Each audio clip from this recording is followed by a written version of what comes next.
Olá, gente, boa noite, tudo bem? Como é que tá todo mundo aí? Nas casas aí, orando, né? Conversando, refletindo sobre esse momento. Queria que você chamasse aí seu irmão, seu filho, seu amigo, aquelas pessoas que estão ao seu redor e que a gente possa ter alguns minutinhos de reflexão nesse momento, né? Essa semana nós conversamos um discipulado, né? O que é ser discípulo nesse momento. Ser um sacrifício vivo, né? Ser uma luz nesse momento. Na quinta-feira nós conversamos sobre situação global, cumprimento das escrituras. E na quinta-feira também olhamos o texto de 1 Pedro, capítulo 2 Pedro, capítulo 3, né? Quando vamos ler o texto aqui que diz: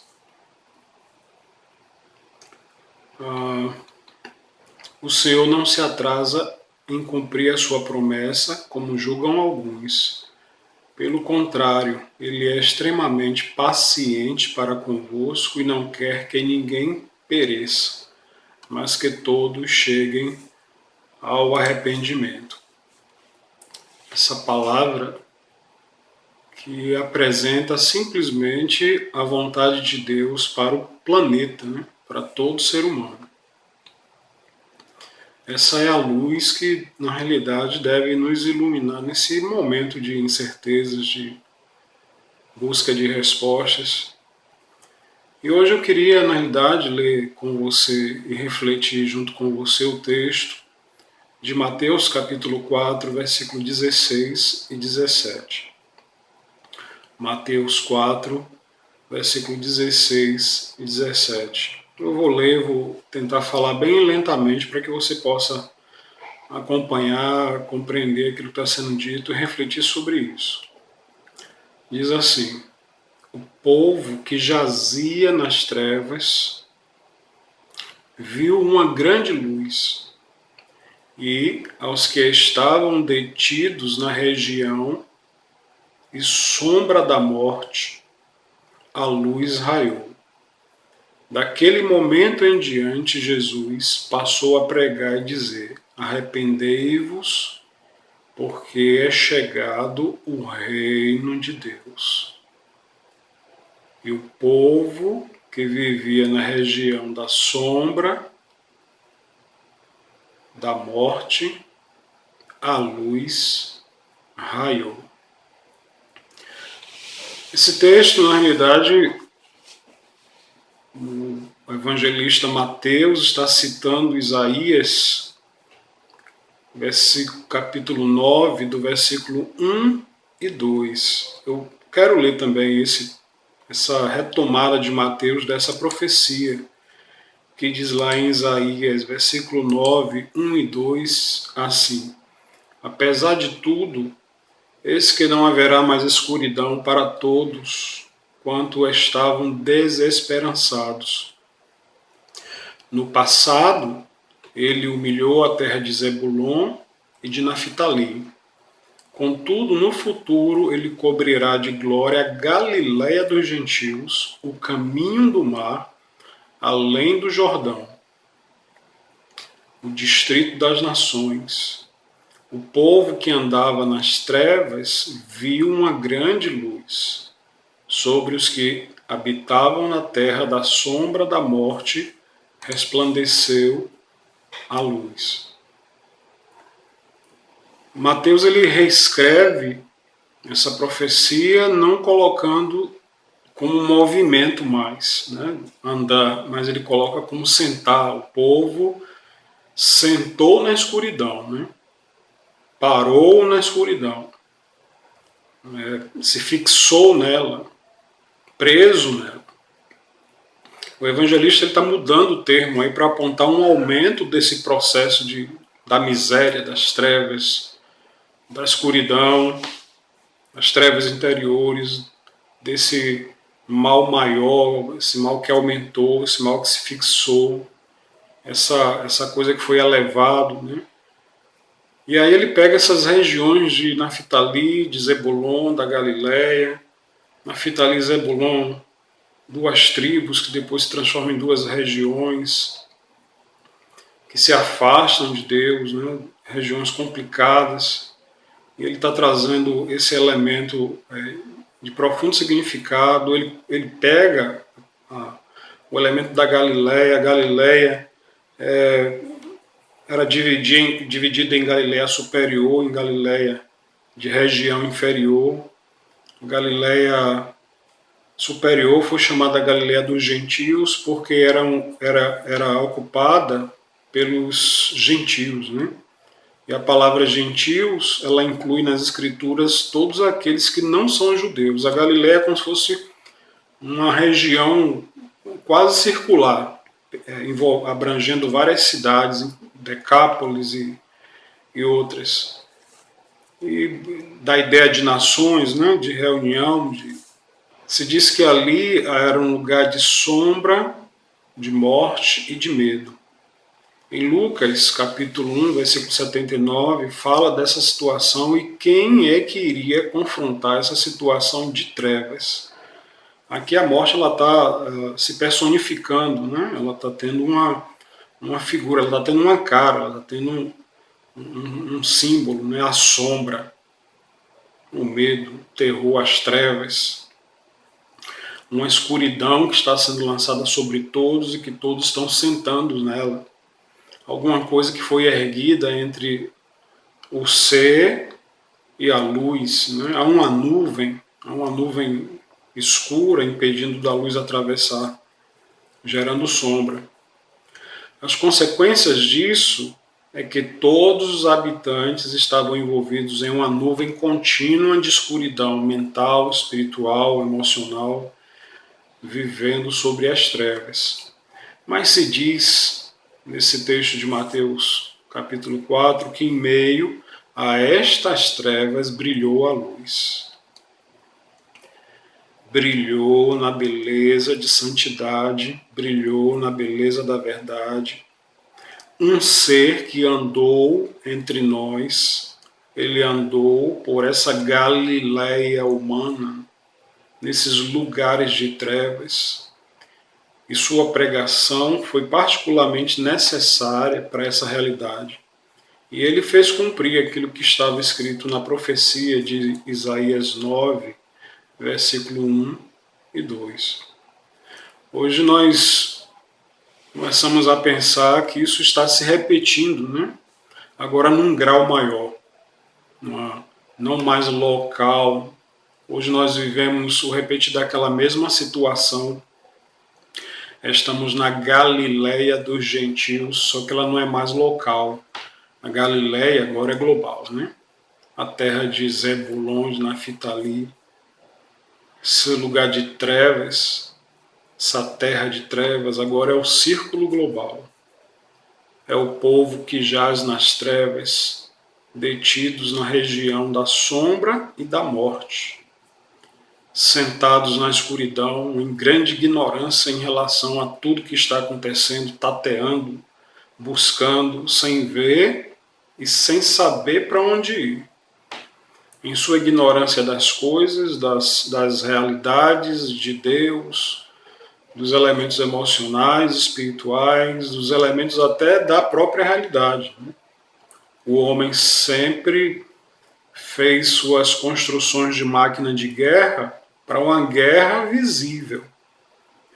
Mas veio um simples vírus e o homem não tem armas para combater ele, e ele é invisível, colocando todo mundo nessa região de sombra e de trevas.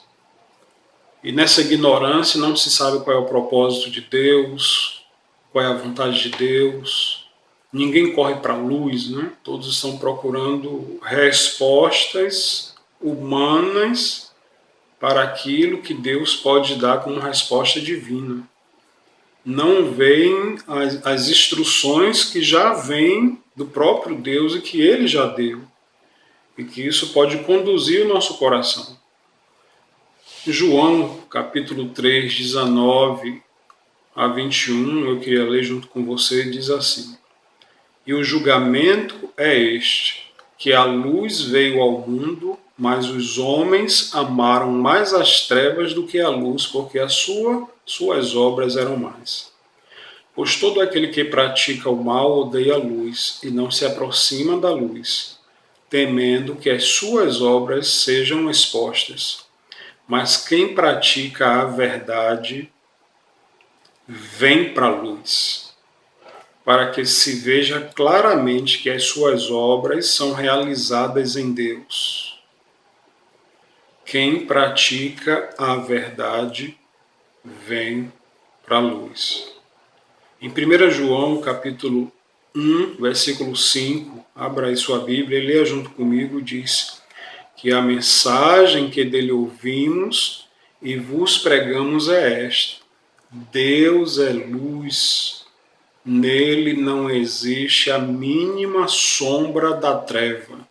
Deus é luz. Em 1 João, capítulo 2, versículo 8, diz que todavia que vos escrevo é um mandamento novo, o qual é verdadeiro nele e em vós, pois as trevas estão se dissipando e já brilha a verdadeira luz. A vinda de Cristo nesse mundo é o ponto de referência para revelar aquilo que havia no mundo e ninguém percebia, que o mundo jaz nas trevas. Mas era necessário ter um ponto de luz para brilhar, como um ponto de referência para a gente poder fazer essa balança e perceber isso na nossa realidade. Há muito tempo já brilha a verdadeira luz.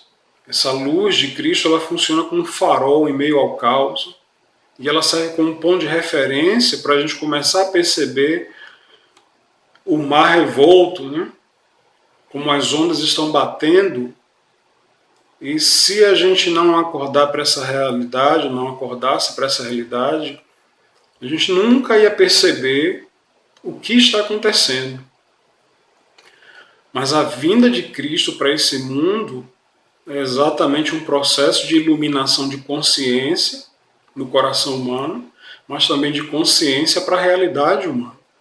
Em João, capítulo 1, do versículo do 1 ao 5, diz: no princípio era a palavra, ou era o verbo, era o logos, e a palavra estava com Deus, e a palavra era Deus. Ele é a palavra, estava no princípio com Deus. Todas as coisas foram feitas através dele, e sem ele nada do que existe teria sido feito. Nele estava a vida, e a vida era a luz dos homens. E a luz resplandece nas trevas, mas as trevas não vencem a luz. Ele cresceu entre nós, meus irmãos. Ele andou nessa terra, ele pisou nesse planeta, ele andou nessa Galileia, nessa terra de Zebulon, nessa terra de Naftali. Ele pregou uma boa nova, ele realizou milagres como sinal de quem ele é, e de quem ele era, e de quem ele sempre vai ser. Ele entrou em nossa região de sombra e de morte, ele entrou aqui, nesse lado sombrio que se esconde sobre essa Galileia, que se disfarça, né?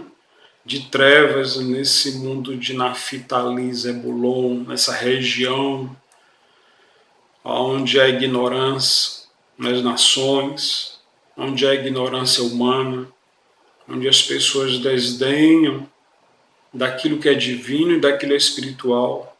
Brilhou uma luz sobre essas trevas de ignorância, de estupidez, de desprezo, de angústia. Sobre nós brilhou a luz. Ouça, sobre nós brilhou a luz, mostrando compaixão, amor, graça, vida aos necessitados, aos angustiados, aos sobrecarregados, o ministério dessa luz é nos guiar em meio às trevas, levantar o fraco, o oprimido e todos que estão na região da sombra e da morte. O coração humano hoje está ansiando essa luz, mas essa luz ela já está entre nós.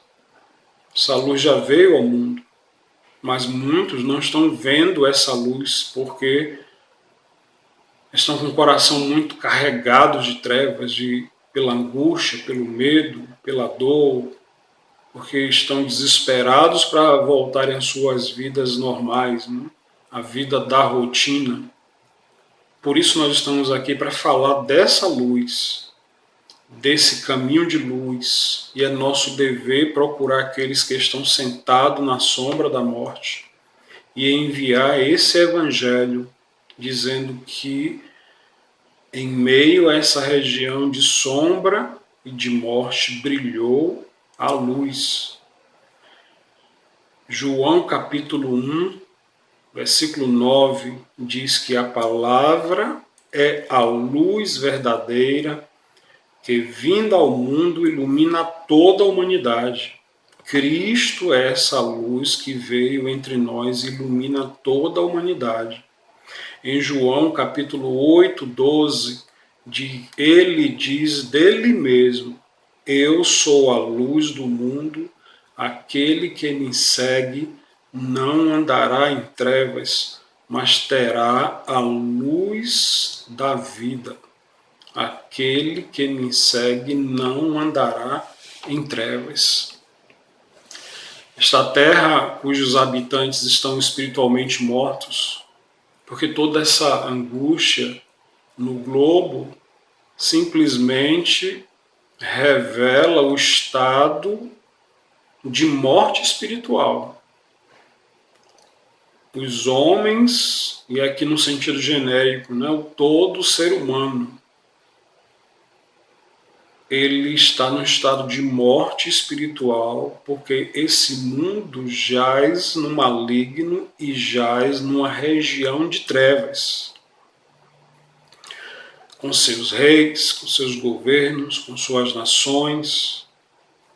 Jesus, em um dado momento, antes dele ser entregue, ele chegou para os seus discípulos e falou: olha, o meu reino não é deste mundo. O meu reino não é deste mundo. Porque o reino dele não é deste mundo, aqueles que andam por aqui, estão por aqui peregrinando, vivendo todas as circunstâncias, juntos com todos, mas no coração estão levando a luz de Cristo, guiando em meio às trevas, os guiando como um farol em meio à tempestade. Essas pessoas, de uma forma geral, aquelas que estão sentadas nas trevas, os habitantes desse mundo, são habitantes de um mundo apocalíptico. Não é só a Bíblia que fala do Apocalipse. A própria ciência, em todos esses anos, ela está falando que coisas irão acontecer sobre o planeta Terra, como se ele estivesse com seus dias contados. Isso não é uma informação apenas das Escrituras. Isso é informação também da ciência, já que o homem gosta tanto de ouvir a ciência e as Escrituras, elas estão se alinhando. A ciência e a fé, de alguma forma, estão entrando em estado de alinhamento, falando de coisas que vão se cumprir. Esse sistema global, essa escuridão global, esse elemento que não é só visível, mas ele é também um elemento espiritual, de ignorância, de cegueira, de erros, de infidelidade para com Deus, para com o próximo, para com a natureza, para com as circunstâncias. Em meio a todo esse caos, diz a palavra que brilhou uma luz, que há uma grande luz em meio a tudo isso. Deus está em Cristo. Deus continua se reconciliando com todo ser humano. Fora de templo, dentro de templo, aonde for, em qualquer canto sobre essa Galiléia global, brilha uma luz. Deus está em Cristo, Ele está conversando conosco, dialogando conosco, falando conosco, abrindo os nossos olhos, os sinais estão aí presentes. Os sinais estão aí não é para nos assustar, os sinais estão aí para nos revelar a graça e o amor de Deus, dizendo que Ele está esperando que todos se arrependam, que todos voltem para Ele, que todos voltem para a casa do Pai como filhos pródigos, porque o Pai está simplesmente esperando isso. Ele está esperando que os oprimidos, angustiados, desesperados, sobrecarregados voltem para Ele. O coração humano hoje anseia essa luz, mas essa luz já está aqui presente. Só os olhos que não veem, mas é só o ser humano dizer: eu quero essa luz em meio a todo esse caos, e essa luz se fará presente.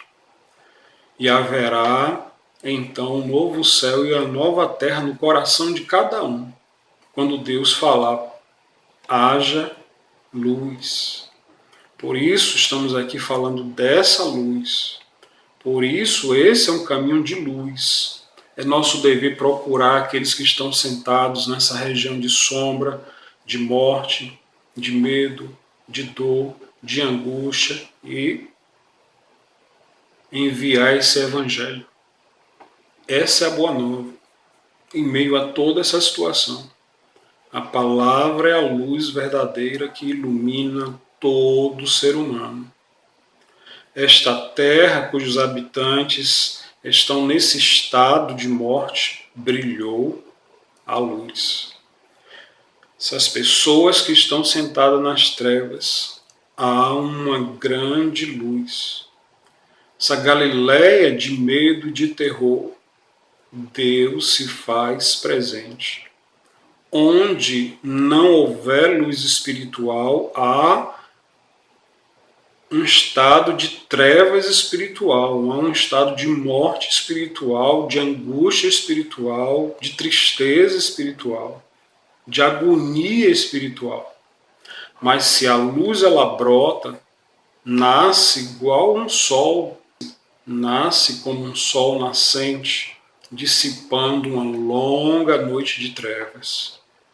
Cristo é nosso sol da justiça e Ele surge todos os dias nos dando e nos abençoando com misericórdia, nos curando das trevas, transformando as trevas em luz e nos faz passar da morte para a vida. Ele é a luz, este é o seu verdadeiro ser. Essa é a boa nova. Não estamos abandonados aqui, jogados aqui nas trevas. Nós temos a luz do Consolador e estamos passando pelo vale da sombra e da morte, mas Ele disse que estaria conosco. Ele está conosco, brilhando com sua luz em meio ao vale, a região de sombra e da morte. Você não está sozinho, pois no meio dessa região brilhou a luz. Vamos orar? Senhor Deus, nós te agradecemos pela tua palavra, te agradecemos pela certeza que o Senhor está conosco, te agradecemos por saber que tudo isso está acontecendo, mas que acima de tudo isso está o Senhor. E tira o nosso olhar, ó Deus, das circunstâncias, dessa nuvem escura, e eleva o nosso olhar para a luz, para que possamos orar aquele salmo que diz: elevo os meus olhos para o monte, de onde me vem o socorro? O meu socorro vem do Senhor. O meu socorro vem do Senhor. Então que haja luz em nossos corações. Em nome de Jesus. Amém. Deus abençoe a todos. Em nome de Jesus. Tchau.